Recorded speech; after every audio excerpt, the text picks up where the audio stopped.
Програми што не се препорачуваат за деца под 16 години.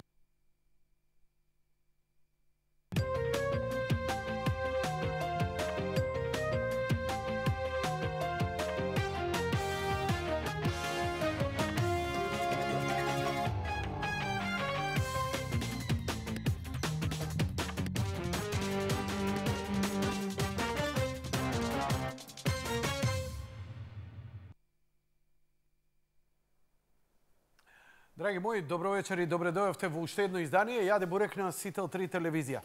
Вечерва имаме посебно издание затоа што вечерва во живо ќе имаме воркшоп, работилница на тема ритмистика. Мислам дека нема посоодветен во моментов инструктор, авторитет и музичар во земјава кој на најдобар можен начин би можел да одговори на прашањата и научно и музиколошки во врска со она што е предмет на неговото проучување. Гаро Тавитјан е вечерва во студио. Гаро, добро вечер, добре дојде. Добро вечер, добро те најдов.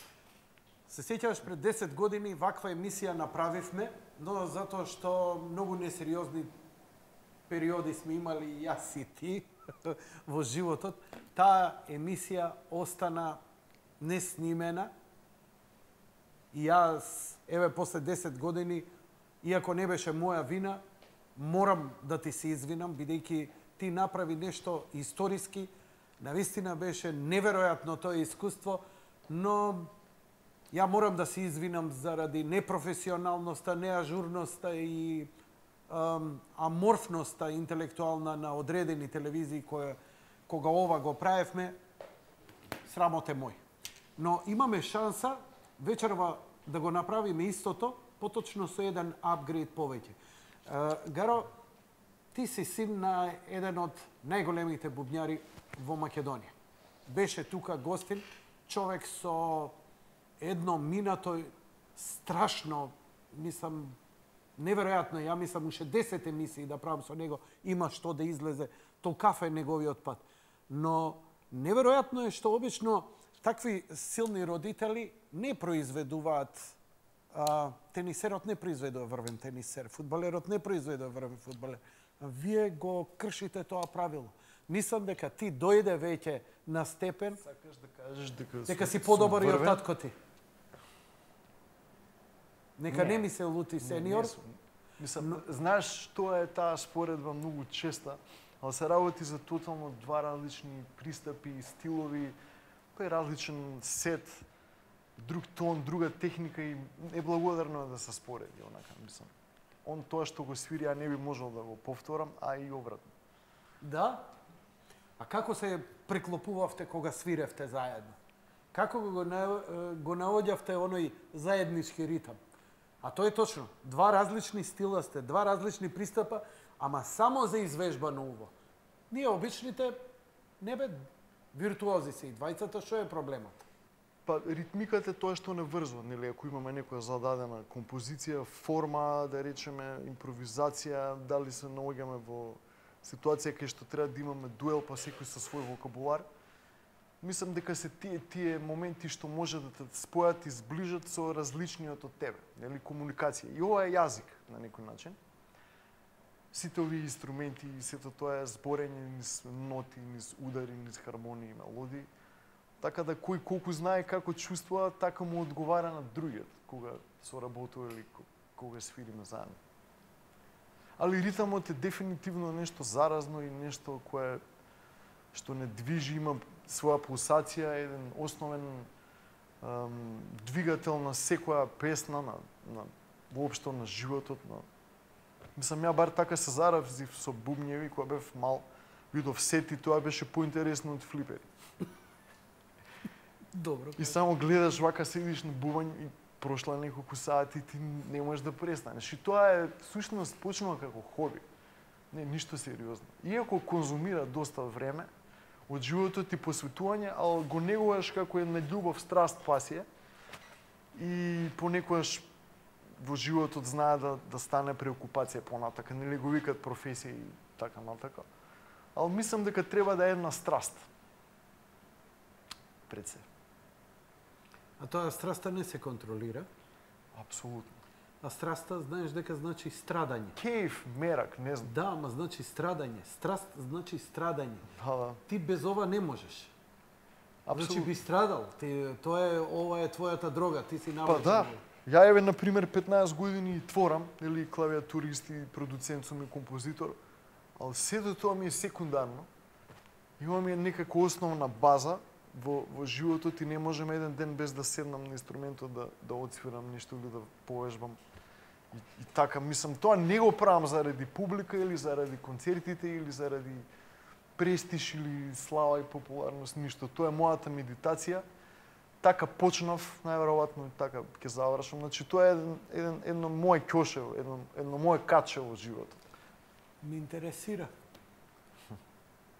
Виртуози како тебе. Ја, бидејќи аматерски и јас ова го знам дека кога ќе седнам на ова, немам никаков мисловен процес, духовен и интелектуален. Едноставно, тоа е што е во моментот. Дали ти, бидејќи за разлика од мене, кој сум многу плиток аматер, кој на ова кој му пристапуваш не само како љубов, како хоби, туку ова професионална, па дури и академски твој ангажман, а ќе го објасниме зошто и како.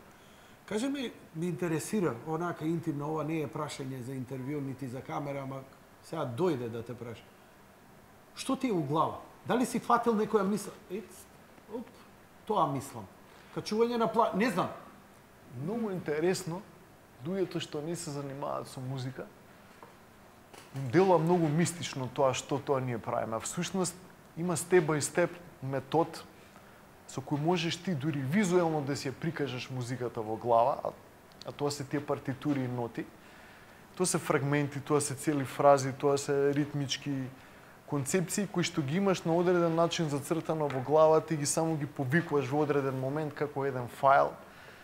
Ги појавуваш од зависност на спремноста, на кохезијата помеѓу екстремитетите, твојата имагинација, вокабулар, начитаност на добра литература музичка и слушање музика многу. Значи сето тоа кога ќе се спои за неколку години, за нешто прв пат слуша нешто баук, као вау, ал суштина за нас е тоа потранспарентно и си имаме објаснение, имаме степ бај степ метод и ки секој индивидуално тоа, ал со сите музичари што имам правено моабет, мислам дека имат сличен принцип. Тоа е исто како еден виолинист кој ќе искочи со филхармонија да свири, има цело дело од стотици страници на памет научено.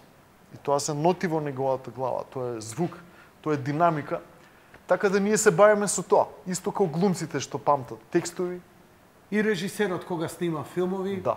Така да истиот пристап е истиот е тоа е некое, значи збориме за една универзална енергија која е плод на многу труд, многу знаење и многу ангажман, ама самиот креативен процес е некој флоу универзален, трансцендентален на кој се закачуваш. И тоа никој не се занимава со тоа, од кај доаѓа, од кај изгледа, дали од бубрегот, дали од јетрата, дали од некоја димензија, дали од Господ и така натаму, едноставно е тоа и тој процес е она најубавото во цела оваа работа.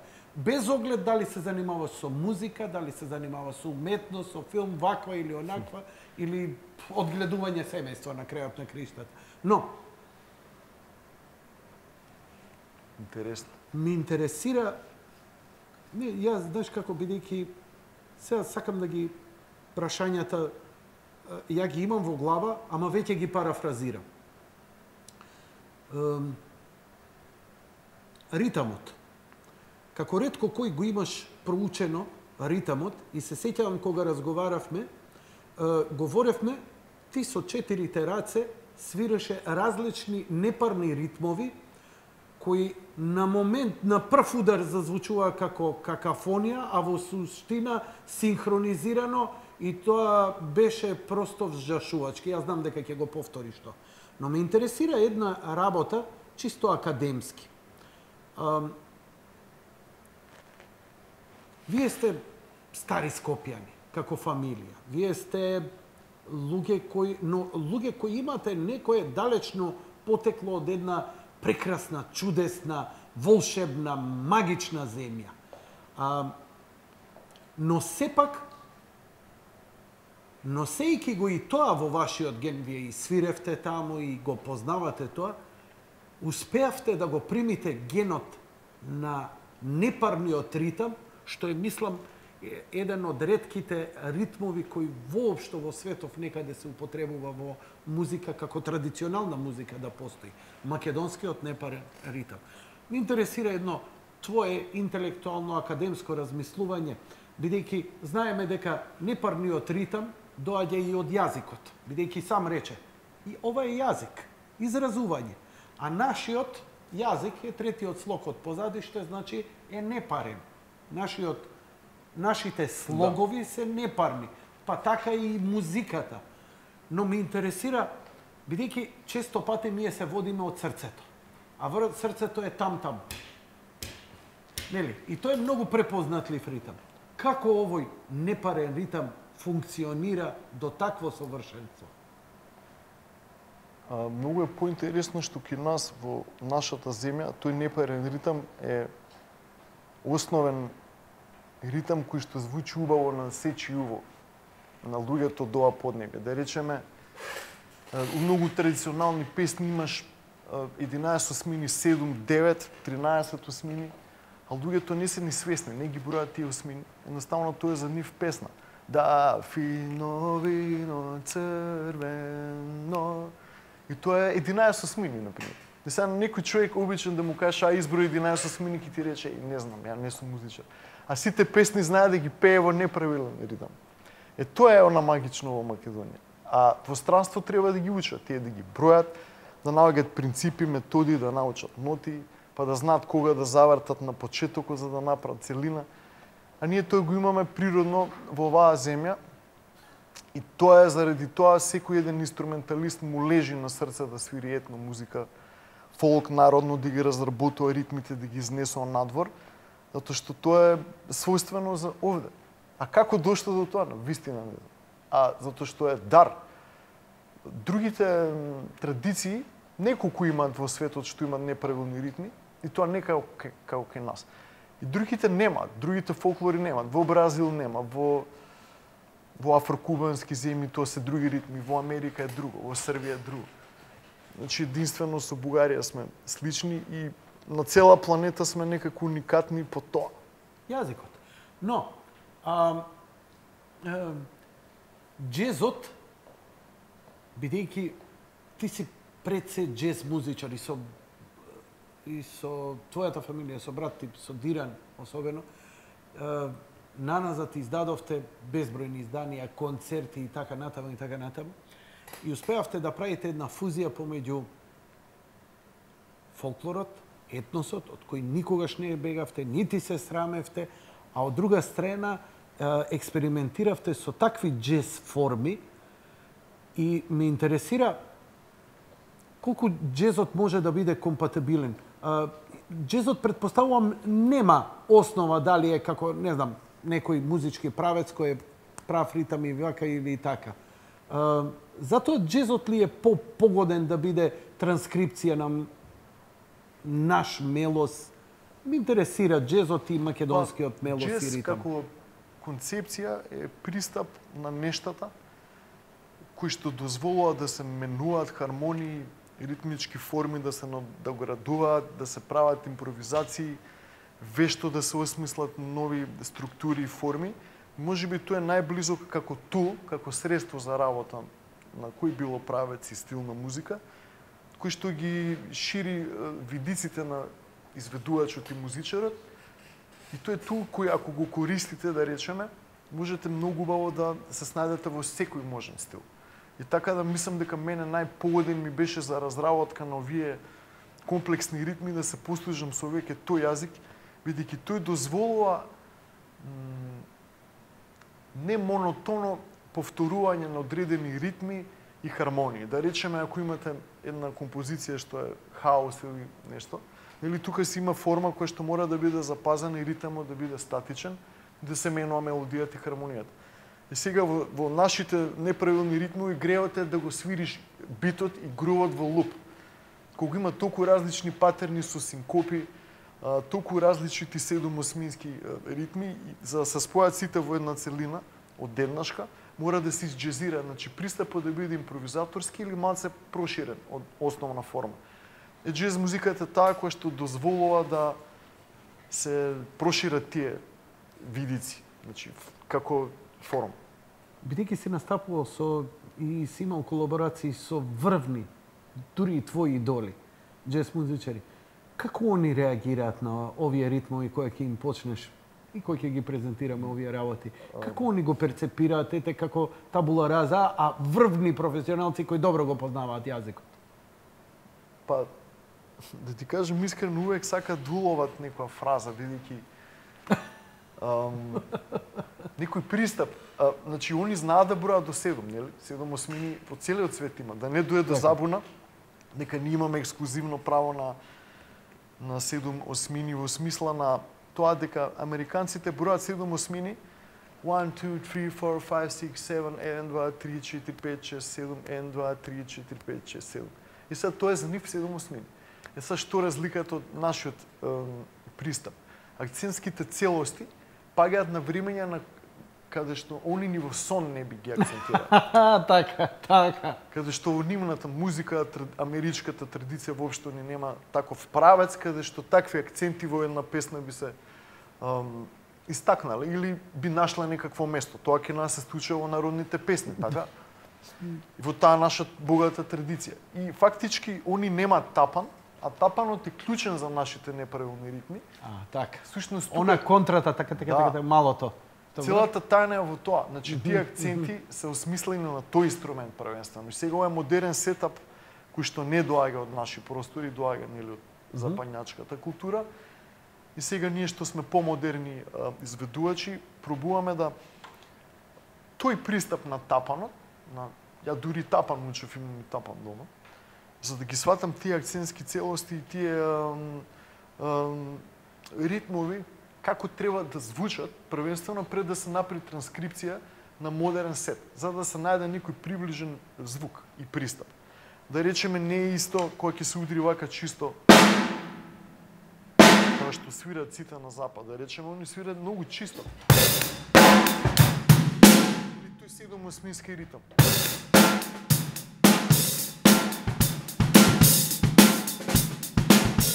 е класично амерички 7-осмини. И едноставно, дури толку е неавтентично, да додека ние имаме нешто од десната страна на тапанот нели се свири со еден подебел, од левата страна со прачка. И тоа звучи.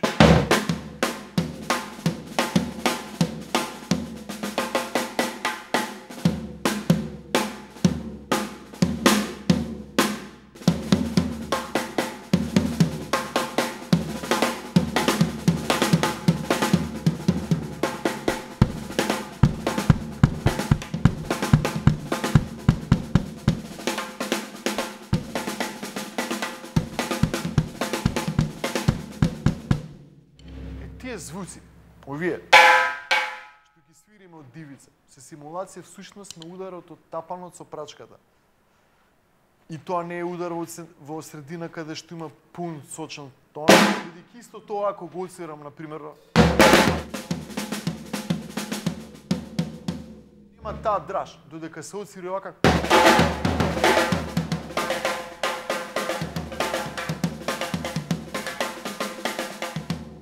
Тоа веќе му даа некој друг шмек. И овие синкопи, овие ритми кои што ги свириме, да речем.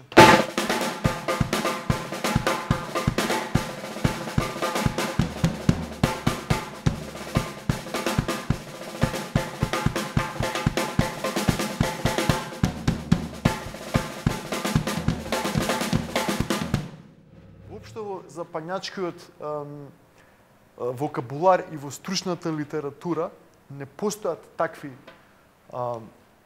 групации на ноти, кои што би ве навале да го цвирите ова на овој начин, иако ова не е тешко да се напише на ноти, да се транскрибира, јас тоа го правам со години, но меѓутоа кај нив не е стандард во целиот свет. И тоа е за нив као од каде доаѓа ова и зошто го свирите така.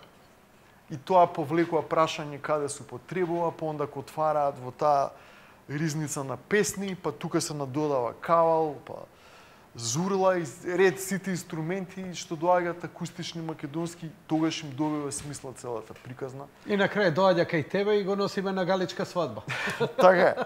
Да го проба па и сирењето, Да. и ракијата. Значи, се е тоа една страшна синергија. Ова е на идентитет. Идентитет. Мислам да не се шалиме, каде сакаме да отидеме во свет.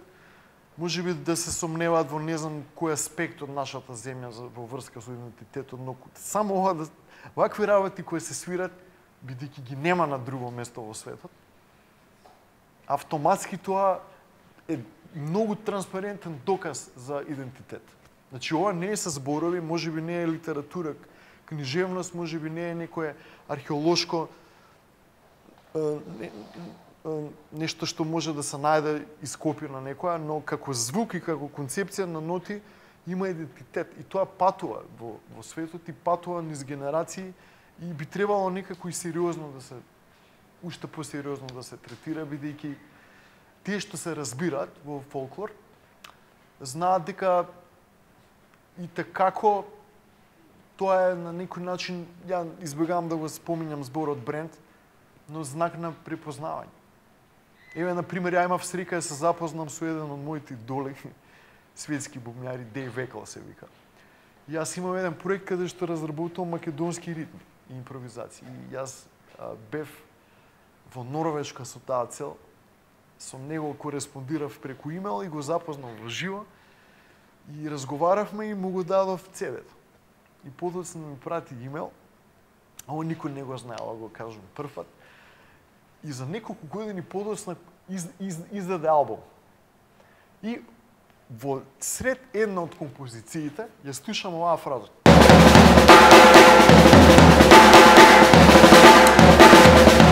Така ми починат повеќето траки. И му пратив мейл. Ми вика, као многу ствари купив, не знаев дека постојат македонски ритми. Они слушнале до тогаш само за бугарски мелоди, за бугарска традиција. А всушност разлика има. И во хемиолата, и во акцентските целости, и во групата 2+2+3, како се бројат. Знаеш, многу луѓе може да се помешат и во светот и да кажат, аха, ова е бугарски фолклор, но не е така. Имаме ние свој патентиран начин на изведба и звук. И сега јас, например, и не само јас, и многу други изведувачи музичари од светот, и наши, играорни друштва, ансамбли, други етно состави што постат у Македонија, ги знаеме да не ги набројуваме. И пејачи сите оние што патуваа во Австралија, во Канада и секаде, сите тие на свој начин го докажуваат тоа во светот, дека идентитет. Значи јас само сум еден од многуте кои што ете низ джезот, низ некој фолк, низ некој мој пристап со брат ми тоа што го правиме татко ми. Не сум единствен, но на овој начин ја вака се занимавам со тоа и мислам дека до сега функционира. Се трудам да го има идентитетот, да не го сквернавам моментот. Но ти му пристапи на овој ритам, му пристапи, како да кажам, како го внесе како во научна лабораторија. Со атомски микроскоп го разложи како во ЦЕРН акцелераторот што е во Цирих, го разложи на сите можни елементи и го усложни до граници на човечки можното. А тоа дојде како фаза, бидејќи пред нашите концерти кога патуваме, за оние кои не знаат, веќе 15 на години патуваме низ светот и правиме концерти. И секогаш имаме воркшоп претходно. Интересно ми е тоа. Брат ми ги објасна мелодиите, хармониите во етномузиката, јас и ритмите. И после првиот воркшоп само што го одржа во странство, имав од публика неколку бубњари кои што беа светски, тапанари, мислам. На воркшоп светски бубњари дојдоа? Да, професори од Беркли, така натаму. И особено таква тема ги интересира. И во тој момент они сватија добро. Ти вика ги свириш тие 7 осмини, но тие кога го напишеш тоа, веруеме, јас можам да ги оценам тие фрази исто, слично. бидејќи денеска со таа калкулација и со тој нотен запис може навистина до детал да се направи транскрипција.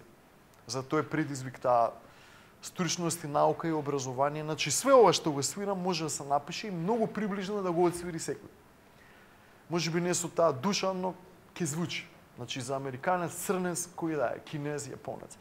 Јас сватив дека не може многу да се правам паметен и мангуп, дека они се страшно талентирани и дека не има нив проблем тоа да го сконта. Значи, едноставно свираат и комплексни работи во животот. Джезот нели знаеме колку е тежок. И тогаш ми текна на неколку ритми, значи на полиритмија, на полиметрија, да го задржам идентитетот на неправилниот ритам и да искомбинирам уште неколку додатоци, да речеме, како свирам 4/4 со левата нога над звоното. Тоа се вика остинато. Тоа значи кога свириш со левата нога и никогаш не се менува темпото, додека тука свириш 7 осмени, може тие 7 осмени да варираат у темпо, значи. Ако се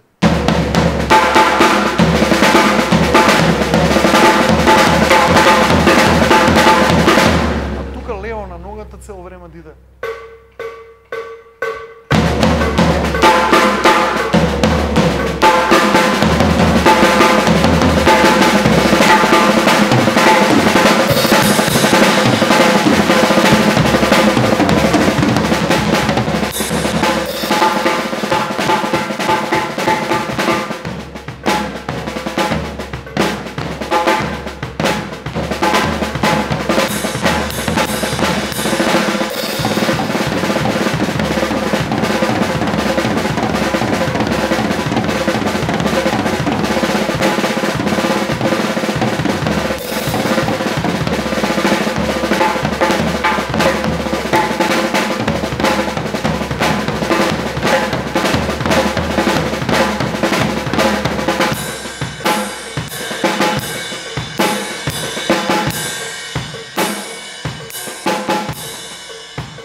Темпото. А тука може да се менува.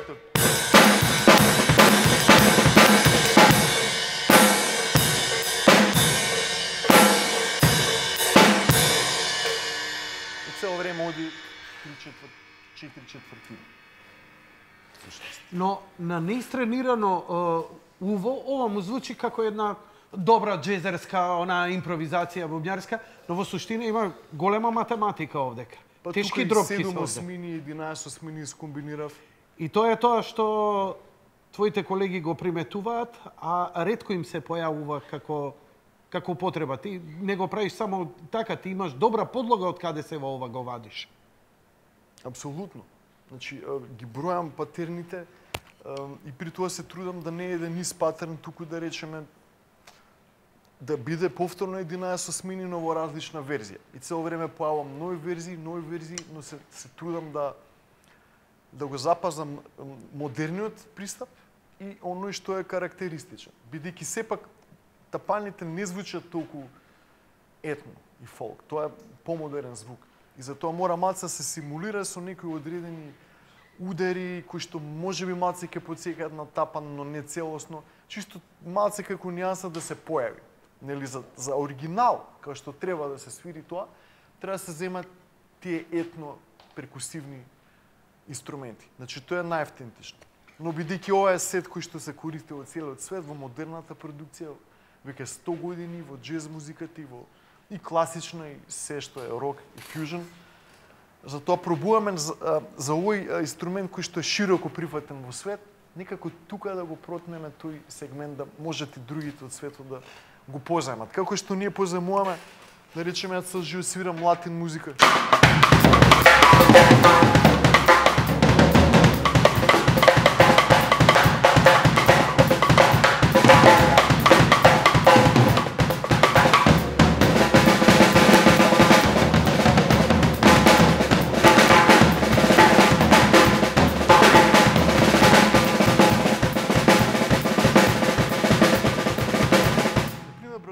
Што имаат? Они свираат ние свириме 16-тини, така? Рамно. И сега кај нив намерно, тенденциозно се каснате.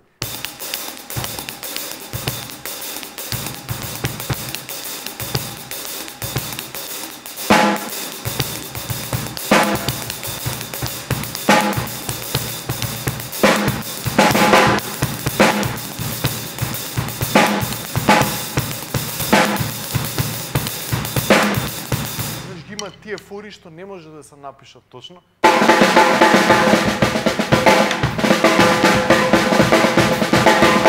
Тоа се тие бразилијан ритмови. Сега ние го поземуваме од нив. Така сакаме да ги натераме и они од нас да ги поземат тие. Но тоа е една од поубавите работи на глобализацијата. Да. Докаде ти влезе после тој воркшоп што го направивме пред 10 години кај мене во емисија, ти после, ако не се лажам, влезе и почна и да пишуваш и книга за себе ова. Да. Зашто се работи? Објасни ми. Книгата има базично сегменти од како се држат палици, техниката, пристапот, како се мести бубањот, значи звукот како треба да се добие во однос на што се сака во одредена композиција и стил, до разноразни ритми, модерни, а највеќе обрнувам внимание на неправилните ритмови низ моја призма и како би можеле да се употребат во музика, значи во бенд, во авторска музика, во секаква, бидејќи лесно е да му кажете на некој ова се 7 струни.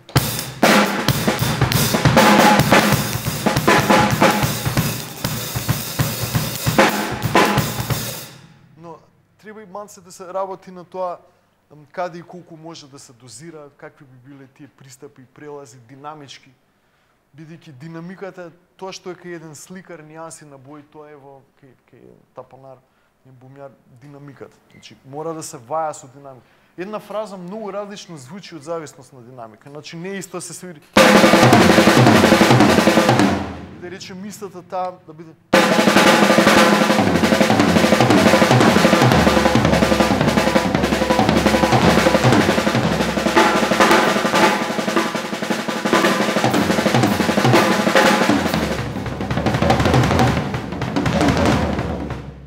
Тие волуме, потивко, по-гласно, тоа дава друг шмек, нели? Исто и фусот, има цела наука за фус како треба да се свири.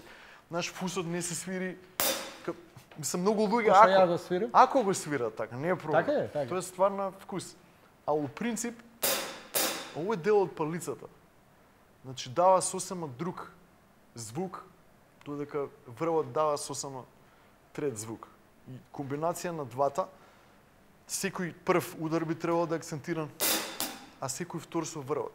Значи, ова е подебел, посилен момент од палицата и дава помасовен тон.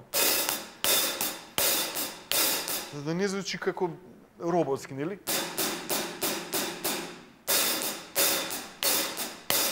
И на тоа кога ќе се додаде отварање на фусот, кога ќе се удри добашот,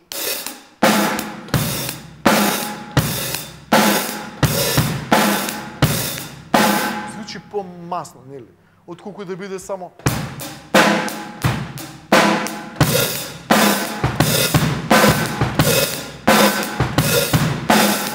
Тоа се некои мали финесија што го прават саундот. Фактички ти си продуцент на звукот тука. И добашот има милион нијанси. Многу е битно дали ќе го удриш толку гласно, тивко и каде. Чекај малце сега за добашот. Додека ти збориш, овој добаш е малце чудо. Вие, камерманите, кои ви благодарам што сте во толков број, може да го фатите во кадар. Објасни ми малце мене за снер драмот, затоа што посебен, а и те слушав додека збореше, толку е чувствително направен, да мрежата ферцираше од оздола додека ти збореше, ти ја фаќаше фреквенцијата на гласот, се го помести нешто да го зајдат. Кажи ми малце за ова, бидејќи Соноров е стандарден комплет, Да. но снер драмот е нешто посебна приказна. Па посебно е, го направиме со еден пријател од Охрид, GS Handcraft му се вика него, овој фирмата. Од Охрид. Да, од Охрид, Горан Сијановски. Браво, значи покрај Зограф што прави Да, појачала, уште еден охриѓане за Они се инструменти. и пријатели Добро? и ми се јави еден ден, ми вика, јас сакам да направам со тебе доваш. А он бидејќи правеше гитари, појачала и такви работи. Тоа беше пред 4-5 години. И јас прочитав све што можем на интернет за како да се направи доваш. Човекот и тој самиот знаеше, веќе имаше оформено тело, тоа е стејф принцип на обработка. Но многу интересно што овакво дрво не се употребува за доваш. Цреша и дрво? орев. Какво? Цреша и орев. Цреше и орев комбинација. Тоа е од теарци, од гевгелија. И тоа е многу дрво искористено за овој доваш да го направиме. Фрлено е 70% од многу дрво. За да се најдат најдобрите парчиња, кои што ги биравме меѓусебно да имат созвучие. Значи ова е спојка од неколку парчиња во круг. 20. А не е во слоеви е? Не? Не е во слоеви. Не е во Во слоеви. парчиња е во круг. Дајте се гледа на камерата. Така. Тој е цреше и орев од Македонија. А никој во свет не прави од тие дрва. Бидејќи од ова дрво се прави тапан. И ние решивме додека не Од цреша не се прават, Не. а од ружино дрво претежно. Да, се прави од ѓавор, од Да. тап, од разноразни други. Нели, као најдобрите сонор на Да. Били Ковамбе од ружино дрво, 9 плај, 9 слоја и така натаму и така натаму. Но ова црешово И црешово топче. Да, па тоа е приказано. И обрачите се дрвени, и самото дрво внатре го тенчевме, правевме специјални косини, значи во косините се крие звукот, внатре испод кожата. И со самото тоа, би сакал да го покажем на камерата, Ако колку тоа убаво изгледа од натре. фати го од овој кадар, мене не можеш. Фати го од овој кадар од таму. Така. Да. Значи Аха. тоа има сериозна дебелина и оваа косината. Значи масивно дрво е ова. Да. Спојувани парчиња од црешово и од давово дрво. Апсолутно е прв доваш во Македонија. Кој што ја го носев секаде кај што патувам, и на семинари, и на разноразни бубњарски фестивали, и луѓето се чуда и повеќе од овој доваш направи човекот, бидејќи толку беше добар, почна да го прави како серијска производња. Го бараат и други. Да, веќе има направено 2-30 сигурно. Колку му е цената во просек? Колку го продава од прилика? Па мислам, да не ти излажам, ал мислам на минимум 600 евра. Ништо. Да. Ништо. Што за еден професионалец е гола вода. Апсолутно. Поготово ваков инструмент А врвен. оваквите Ова е Страдивариус кои се носат направија. во музеи или на тие сајами светски, Да? таму ги рангираат по друга цена. Знаеш, ама не е ни тоа битно. Она што е многу интересно за дрво, не може дупликат да се направи инструмент. Особено оваква рачна изработка. Пошто тоа е сушено, специјално лакирано со специјални хемиски процеси за да може да диша акустиката, да не се затне премногу звукот. Па одреден слој на стругање внатре има, па специјални косини, ивици, ако се претера или малку помалце, више звукот не е тој, довашот е неупотреблив. Значи, милиметри се во прашање. Ова е стварно ептен, со машинерија се работи. Како лење звоно. Да. Оти, не знам, гледачите, дали Овие знаат, обрачи ги ако, правиме. ако го гледале филмот од Тарковски, ако малце звоното не е како што треба наместено, нема да даде звук, црковните звона. Имаше еден Посебна тајна има тие мајстори што ги правиле тие црковни звона, па сега ми дојде таа асоциација, се извинувам, како од Рублјов. Добро. Ми сакаме да го однесеме во музеј за инструменти, да остане, бидејќи е прв доваш од македонско дрво и македонска технологија. Така да се знае дека во Македонија може да се направи врвен инструмент. Тука има мој потпис. Немој да го даваш, молим те, еве, јавно ти викам, не го давај у музеј. Значи, како да ти кажам, тоа е... нема потреба. Премногу убавина вадиш од него, бидејќи ја колку толку има малце поистренирано уво од обичниот. И затоа што сонорот ништо посебно, и јас едам. Но резонанцата која ја вади овој, стварно е нешто...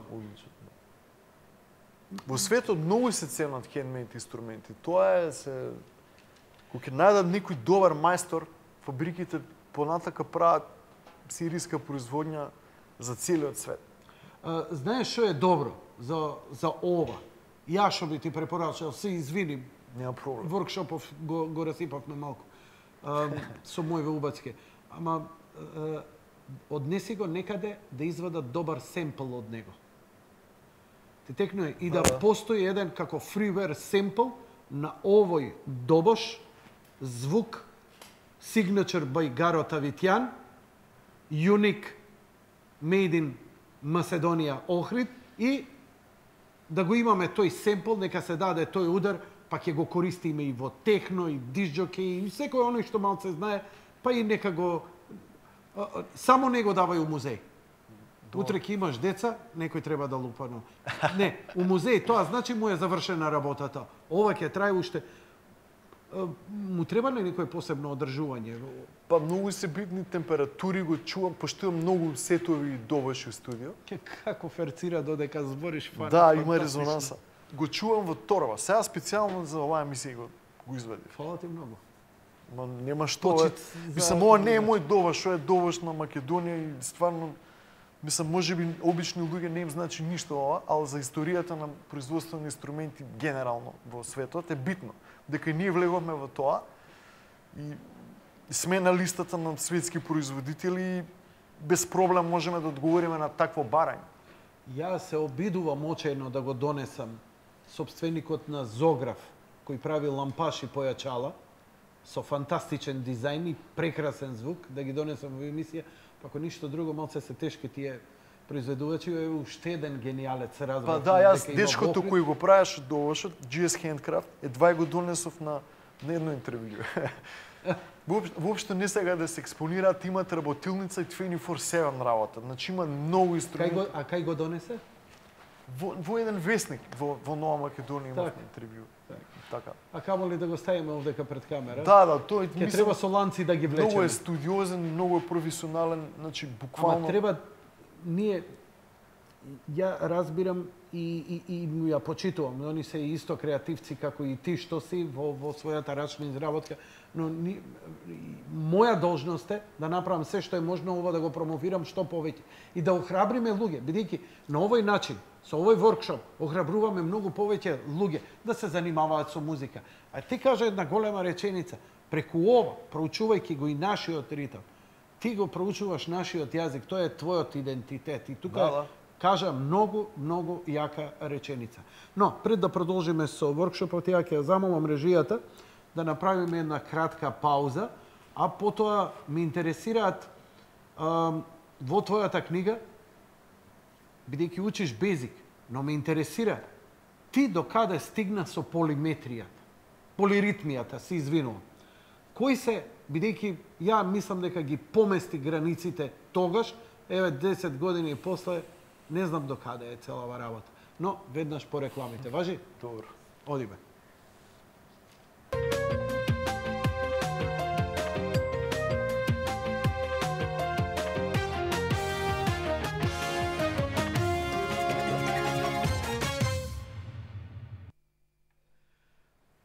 Слушај, сега на публиката треба да ви се обраќам со пиетет. Значи, ви се обраќам директно, крајно не телевизиски. Слушај, тераме муавет со и ми вика за прошлиот пат, кога го правевме воркшоп, прошлиот пат пред 10 години.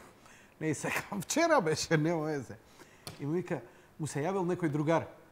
И му рекол, вика, ве гледав, ништо не разбрав. И Гаро вика, се обидувам, вика, да бидам што е можно поедноставен, вика, за да ме разберат гледачите. Види, воркшопот точно. Јади Буреке не гледа на емисија и стварно би требало не. Мислам дека во првиот дел убаво ни објасни и што ни направи. Ни ги отвори ушите да малце сега можеме да разбереме што она ќе го отсвириш. Бидејќи комплексно, тоа е, како да ви кажам, еве математички, драги мои. Вие сте немале појма од математика, математичаров ви доаѓа и вика 2 + 2 е 4. 4 + 4 е 8. 8 + 8 е 16. Капирате што е математика? Капираме. Сега почнува со равенки. па почнува со сложени формули. И сега вие немој да мислите, дури и ја што го знам јазикот, овој јазик, нема шанси да го разберем. Но, нека ви влезе во подсвест дека ова се работи кои не се само виртуозност, туку виртуозност која влече корен од нешто што е ген, нешто што е длабоко. Ние лесно многу баратаме со тие зборови и многу ги сваќаме на едно плитко, рамно ниво. Многу е посложено. Кога повикуваш ти, како што кога ќе речат црнците, кога ќе запее блузот, ама тој блуз е 600 години, откако го фатиле дедо му у Африка, па го мкнеле, па го донеле на полињата и така натаму. Ние го имаме тешкото, кое не води 1000 години наназад, каде што се кинеле срца и душа на фамилии кои се разделувале и тоа влегувало и во хармонијата, и во лириката, и во ритамот. Но, на ваква подлога, да дојдеш на вакво ниво, тоа е стварно нешто неверојатно. Прво, тој пат го започна татко ти, а ти и покрај тоа што сакаш да кажеш дека сте различни и така натаму, ти идеш степен повеќе. Ти одиш малце понатаму. Сакаш академски да го разработиш овој, ти си високо школуван, но едноставно дали веќе ги чувствуваш дека ги допираш границите, дека веќе нема што и каде. Тоа ми интересира каква е твојата перцепција околу полиритмите. Не. Има уште многу. Па има како нема. Ал она што е побитно во муабетот што го правиме е дека тешко, така го имам размислувано тоа. И сега извини што сменив темата. И сега кога да речеме еден млад човек сака да го научи тешкото и го учи како ритам тумка така дум. Ја прво го свирев така некако како да кажам пластично. Викам окей, ова е тоа кој да го слушне ке рече и ти знаеш добро, тоа е македонштина. Во суштина ако се ставите 100-200 години поназад, на исто место, кога немало телевизии, тач скринови, рефлектори, ништо интернет, они комуницирале со таа музика и тој ритам не е обичен ритам. Тоа е ритам на болка. Тоа е код кој што не сме да се менува. Ја го имам испроменето, дизајнирано, изимпровизирано, но и за тоа го сврстувам во обработка и се тоа што го правиме ние крстиме ко обработка. Автентичноста не сме никој да задира, затоа што се губи пораката и целината и кодот кој што се испрега на наредните генерации, бидејќи ја можам низ звук да осетам како се чувствува авторот. Низ темпото со кое свири, низ тешкотијата на успорувањето на ритамот, да речеме не биле толку софистицирани тогаш да пишуваат не знам каква поезија е проза, но тоа успорување си има своја длабочина. Него му паднало тешко и затоа го успорува ритамот. Значи,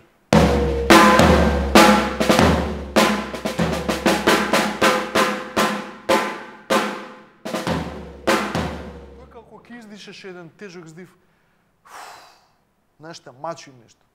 И сега тоа се некои ствари кои мора да останат така во историјата и да ги пренесуваме дословно, затоа што тоа е јазик емотивен, емотивна интелигенција низ звук представен. А сето она друго научно кое можеме да го спакуваме за да го однесеме надвор за да биде едно друго гледање интересно, бидејќи во светот се прави тоа, вие може да отидете и во Бразил и во Португалија да видите дека од нивниот етнос, од нивните ритми имат толку искомплицирано во други правци, тоа се субкултури и тоа е дозволено. Но кога се работи за нешто автентично, тоа си држи и си стои, нели? Тоа мора да биде на пиедестал. Но убаво е да има субкултури кои што малце низ нив може да се надзира и да се пробијат ледови каде што инаку не може така сурово кога би се представило. Многу е тешко да дојдете во сред Њујорк, да речеме со едно игрорно друштво и со целиот тој ансамбл, сигурно ќе има полна сала, сигурно ќе има аплаус све.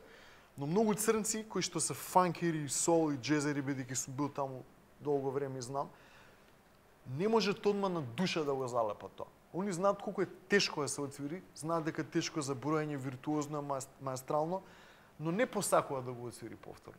И затоа постојат некои други стилови, правци кои што може да ги натераат да почнат тие наши неправилни ритми да ги доживуваат низ призма на како они би можеле да ги употребат. И затоа гледам во светските жанрови многу често еден Стив Vai користи 7/8, става етно инструменти, многу други светски. Питер Габриел користеше, значи и они веќе сакаат да го користат тоа, но на нивен начин. И ние сега не можеме да сме до толку дрски да бараме. Сепултура тоа го правеше посоедно музиката амазонска, например. Многу брендови светски. И сега јас би сакал да ечи во центар на Таймс Сквер и македонска музика. Ама ќе му биде само екзотика и пријатно. Да. И сега како тоа да живее подолго? Значи мора. Што можеш да извлечеш ти од тешкото, еве? Да го интерпретираш, да звучи помодерно. Па да речеме, јас можам само да го појавам во некоја импровизација, како сегмент да се почувствува дека е некаква доаѓам од некој друг крај. Да речеме, во многу концерти наши последниот проект ние со симфониски оркестар кој патуваме. И завршувам со оркестарското дело, имам соло точка и почнувам со неправилни ритми, да речем.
Така би можело некако во некоја фузија, во некоја концепција да се појави.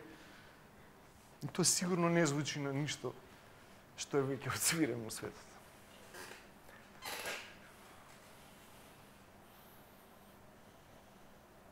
Дули размислував да направам сет модерен од тапани. Оној тупан што е класичен, кој што ќе има вакви држачи, но ќе го има тој звук на тапан, знаеш. Баш од кожа, право. Да. Да го има тој тон. А како ќе удираш да ги имам тие звоната кои што ги користат по знаеш, класични звона што се. Така. Клопотарецот. Да. И целиот звук да биде тотално етно, значи онака. Сакаш да кажеш ама тапанот има две страни, и двете се удираат, едната со дебела, Да. една со тенка. Да. Сакаш да кажеш да го отвориш така, тенката и дебелата да ги имаш Па да, може еден елемент да биде од едната страна, еден од другата. Тоа се експерименти, знаеш, што е фино да се проба. Тоа нема да го замени основниот оригинален концепт, но може да даде идеи. Многу е прогресивен светот. Еве, следите на Инстаграм, на Фейсбук, на Јутјуб. Многу работи отидоа напред и убаво е да бидеме во чекор со времето и новите генерации у светот кои што за жал не се враќаат многу назад у историјата, смислуваат нови работи и мораме на тој нов јазик, но сепак да имаме тежината и на фолклорот и на знаењето и виртуозноста да имаме одговорност да го пренесеме тоа на прав начин. Ме интересира на овие твои настапувања, често пати ме интересира врвните светски авторитети, кои сами велиш дека се виртуози, кои не име проблем тоа да го отсвират, прашање е колку он може да се внесе. Со таа разлика што ти кога ова го свириш, не мораш ти да почувствуваш болка, ама можеш верно да ја репродуцираш таа болка, а да не звучи како фол. Да. Тоа е кај македонскиот музичар кој си го разбира и тоа е кај секој оној што си го има у ген, си го носи својот фолклор. Интересира, бидејќи вие правите една на моменти многу некомуникативна, на моменти страшно многу податна музика, фрази, мелодии, но и врвни джез композиции, каде што ти си настапувал со твои идоли. Ме интересира како они се во ова, кога разговарате академски, еве и на тие воркшопови, пак би се навратил. Ме интересира, бидејќи јас знам како перцепира, знам ти како перцепира, знам он како перцепира на ова поднебје. Мене ме интересираат врвните музичари и авторитети, како они го доживуваат од, ете да речеме, некој висок музички академски пристап. Па као нешто многу ново и доста захтевно. И многу е интересно тоа што да речеме имам среднато многу од светските музичари кои што не би сакал сега да испаднам надмен. Нели тоа е она класична приказна Македонија. Прерипај тоа. Кажи со нив. Со перкусионистот на Стинг често настапуваме. Он е 15 години него. Ќе се видим у октомври со него. Апсолутно стварно феноменален концерт. Тоа не сме никој да го пропушти. Купив карти. Купив. Да, голема легенда. А бекстејдж ќе идеме со него да ме запознаш. Апсолутно перкусионистот на Стинг е еден феноменален човек кој што многу знаење има и настапува со сите светски најдобри тапанари. И сега тој човек почна да свири со нас, а ние имавме во тој програм 11 смени. Но доста и синкопиран. Каде да свири со вас? На неколку концерти. А на неколку концерти? Да. Аха. Да. И го има и тоа на YouTube. Он се вика Рани Крија, може да се најде тоа. Така. И а тој свири со некои легенди стварно што јас ги уважавам, Вини Калиута и така дале. И сега свиреме 11 смени и еден цел ден кога вежбавме, да не можев да верувам дека синкопите од 11 осмини, морав да му дам знак кога почнуваат, завршуваат и како ги бројам. Тоа ми беше the best day in my life. Пошто он е виртуоз невиден, а он не дека не знае да ги избори, него едноставно ние толку ги испревртуваме и тогаш сватив дека ние многу испревртено размислуваме во нашата земја. А ја уште толку ги доискомплицирав, ама тоа не беше тенденциозно, едноставно тоа е за мене природно да го направам. Например, ова е 11 смени. Разва, три, разва, три, така. И онда направив еден, за потреба на една композиција на брат ми, направив еден ритам.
чек.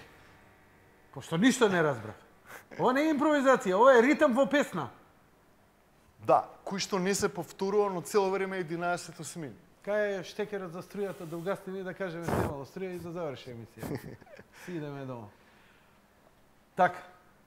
Па всушност на мојот проект имам 10 минутни траки од песна, каде што да речеме зимаме 11 смени 5-7, импровизирам цело време во истата метрика и темпо без ни еден так да избега од форма. Мислам, тоа е целата идеја.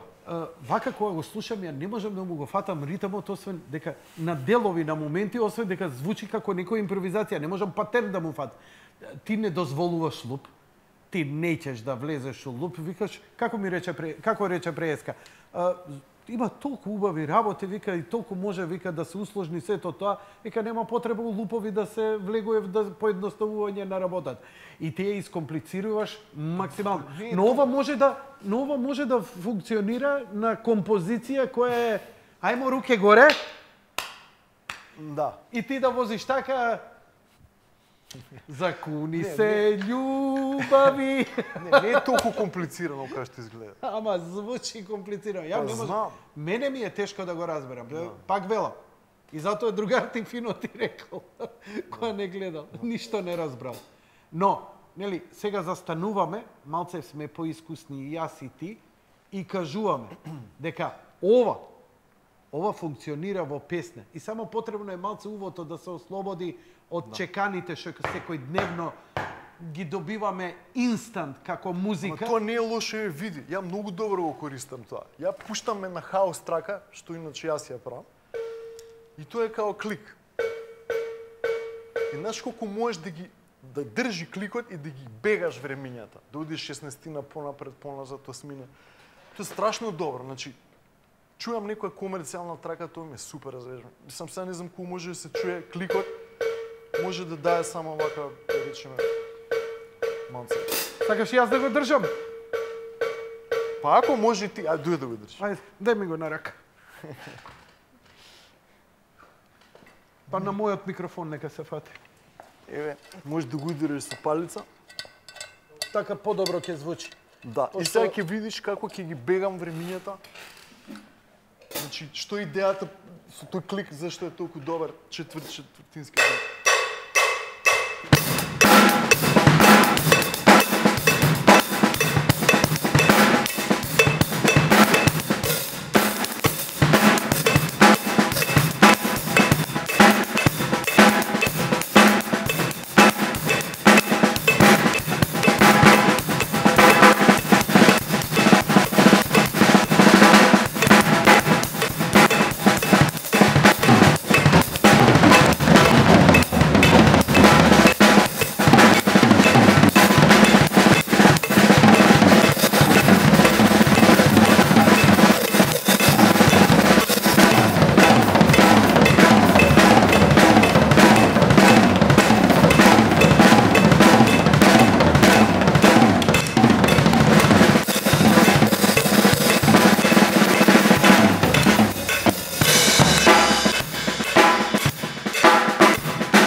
Значи, тој клик е супер.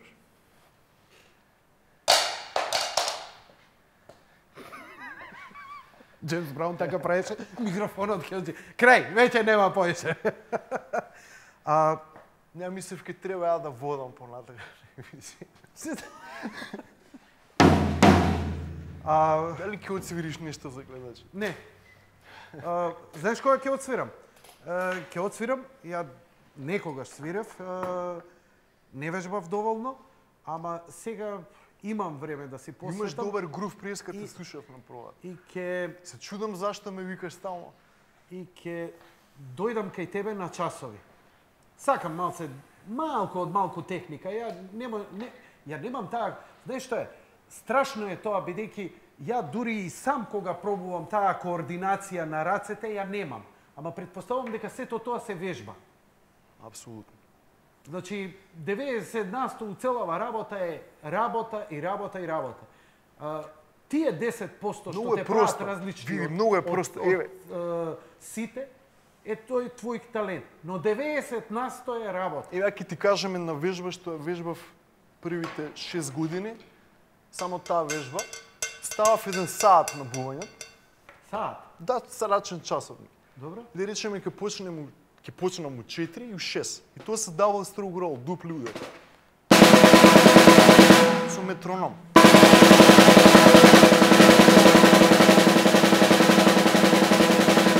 Секој ден помалце се забрзуваш.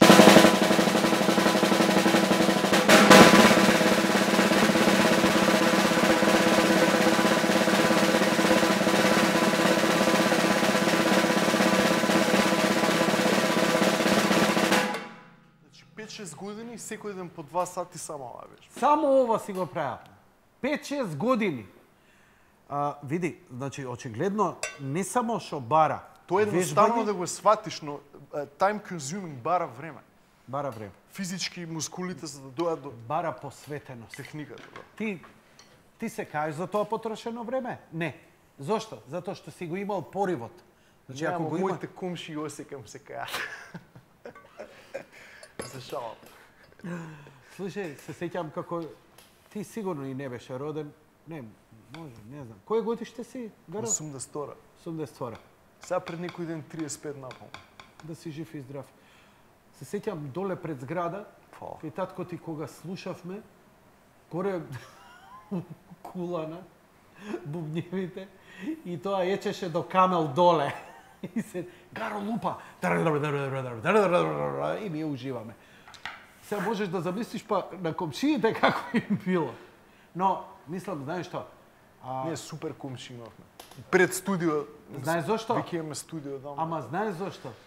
Затоа што многу лесно се препознава маестро, се препознава талентот. Мислиш за тоа толерира? Знаеш што? Па види сега. Онака маестро дојди со 10 пара. Ја да лупам маршал. со бубњеви, ја да им лупам со бубњеви, па тоа сигурно ќе имало SWAT тим ќе доаѓало 2 пати дневно. Бидејќи еден наш заеднички пријател имаше добра реченица. Нема ништо полошо од лош бубњар. Така. Затоа ги оставив. Види за мене така. Мене најлошо би ми било лош бубњар. Така. Не, се шалам. Не е битно колку си добар или лош, битно е да уживаш во ова што го правиш. Така. Но во последно време, и со Горан Трајковски тоа го разговаравме, има една позитивна револуција во музиката, а тоа е не остана само на некоја врвна каста недопирливи таленти. Туку луѓе, например, има огромна побарувачка и продажба на гитари, кои луѓе купуваат појачало и гитари и свират дом. Тоа, ако се сеќаваш, ние кога бевме помлади, беше исклучиво само за некои така натаму.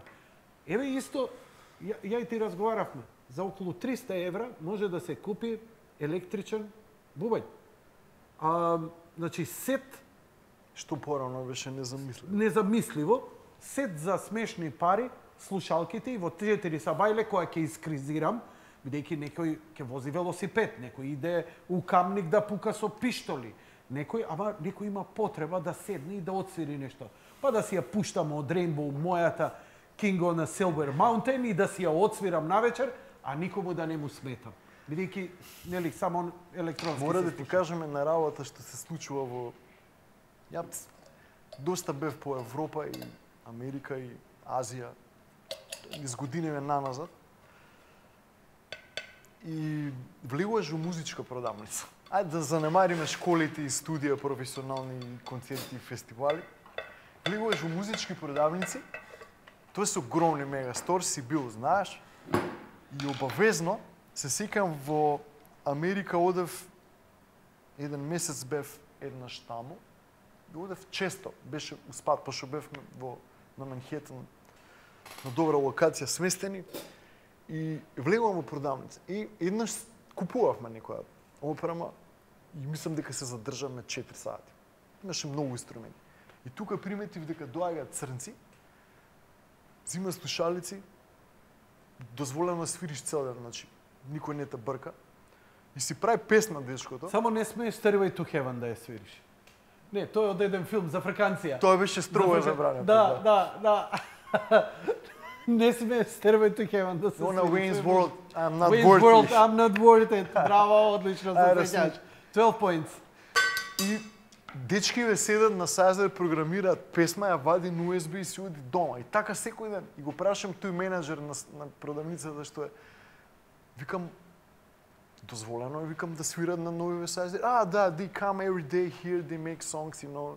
They don't have keyboards, they can use. Може да ја користат опремата. Да Дури песни си прават. Да, вежбаат цел ден, човече.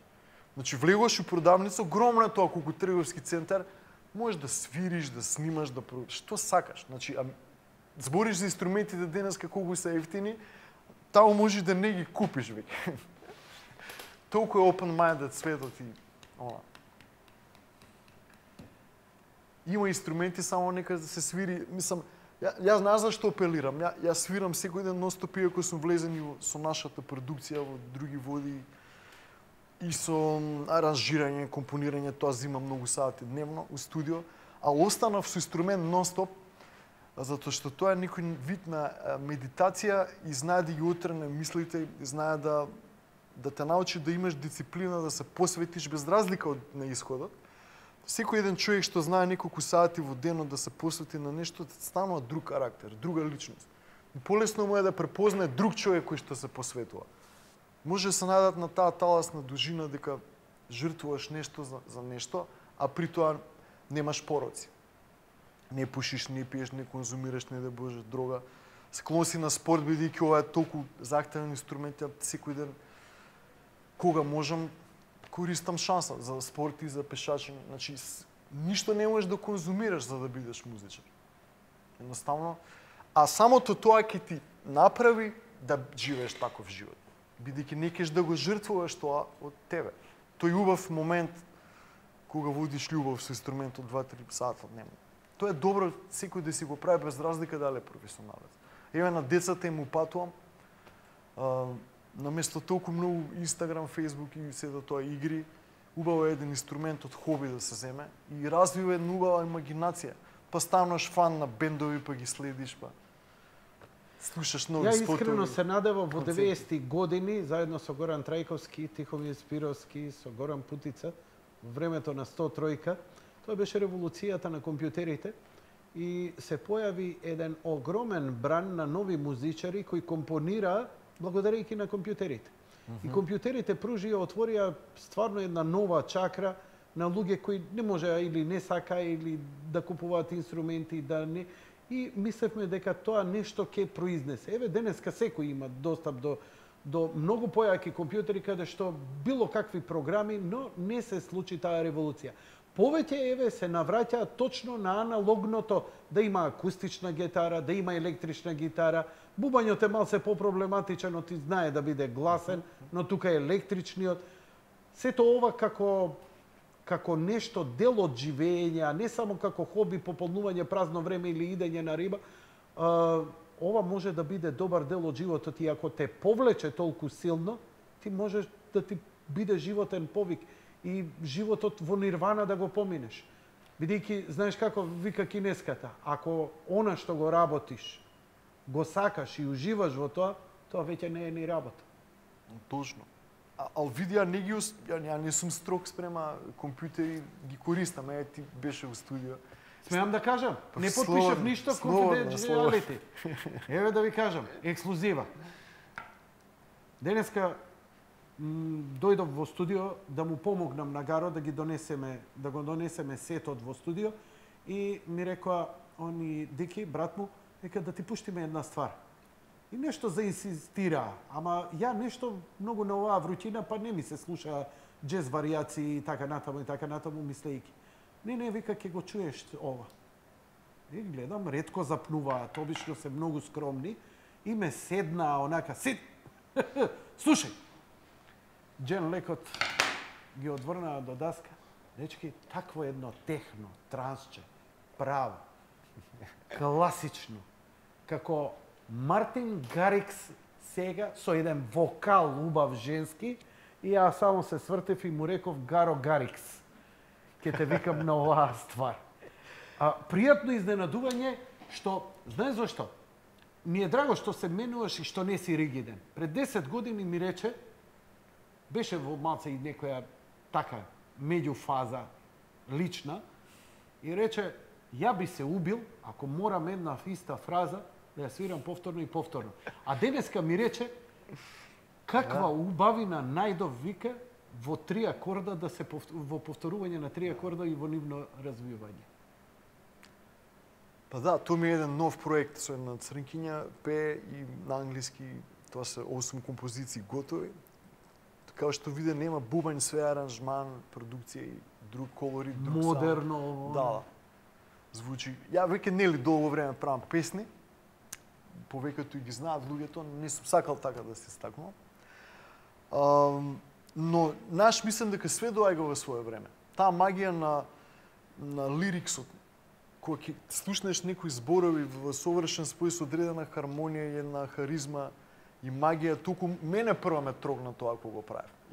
Јас само така правам музика, ако мене ми се допадне, ако најдам некое волшебство во тоа, онда стојам позади тоа, иако е стилски диаметрално спротивно од сите наши албуми. Ал ја не сум човек со етикети. Наш луѓе не етикетираат, вие правевте преработки со етно, па свирите джез.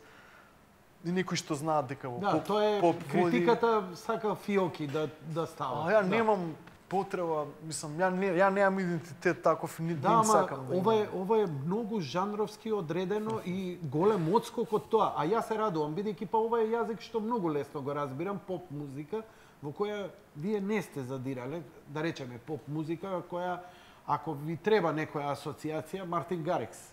Еве го имавме тука и се радува, што значи ќе биде многу комуникативна за широка публика, од најмали до најстари, нешто што ќе биде. И тоа е голем предизвик за ќе бидат многумина изненадени. Ја кога правам албум, ја година дена у студио. Мислам, ти виде студиото е тука на 200 метри. Не, ја доаѓам утре, се отспивам, ја утре сум пак кај тебе у студио. Без разлика кој правец, да. И со CD-та прво тоа Дженлекот како страшно звучат, брат, опасни звучки се. Одамна неме Генелекот, не знам како точно се изговарат. Да, Genelec. Three-way speakers, тие се. Да, ама со електростатски високотонци. Многу прибрани. Ја не можам после тие звучки на друго да миксам ништо.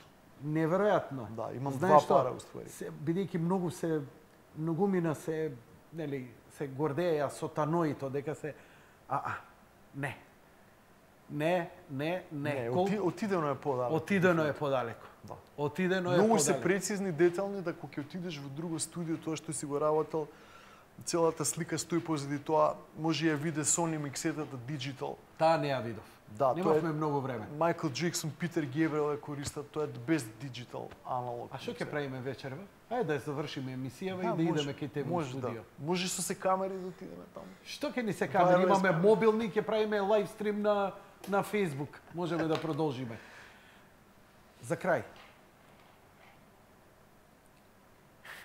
До каде отиде со онаа полиритмика кога почна со објаснување? Едната рака го иде овој ритам, другата рака овој ритам, ногата овој ритам и го склопуваше тоа во една фузија. Па еве сега ми пага на памет еден. И тоа е за крај. Само ја да им кажам на гледачите, тоа е се за вечерва. Ви благодарам и колку едно 5-10 минути ќе вози? Па може да вози, да. Имаш неограничено време. Јас ти благодарам. Важи. Повели.